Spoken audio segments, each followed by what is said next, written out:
Hello and welcome to the Almost Everything About Secure Shell.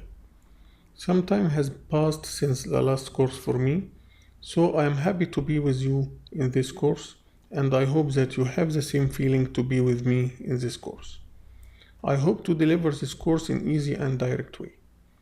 Okay, after this happy introduction, let us see what will we learn from the Almost Everything About Secure Shell course. The Almost Everything About Secure Shell course is divided to 6 partitions. We will start with an introduction to Secure Shell. In our introduction, we will know what is Secure Shell, how does Secure Shell work. Also, we will take an overview about the history of Secure Shell and who founded the Secure Shell. Finally, we will end the introduction by knowing the uses of Secure Shell. Then, we will go to part 2 to see how can we install Secure Shell on Linux and Windows operating systems.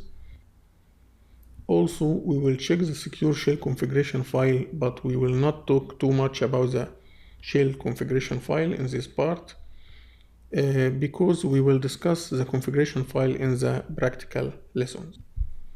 After that, we will start working practical on the Secure Shell from the third part. We will learn how to connect to a remote machine to administrate and executing commands on the remote machine.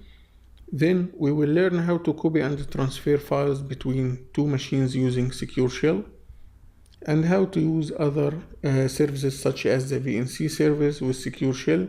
Finally, we will end this course by techniques used to secure the Secure Shell. Now we talk an overview about the Secure Shell, so let us start learning together. Thank you and see you in the next lesson.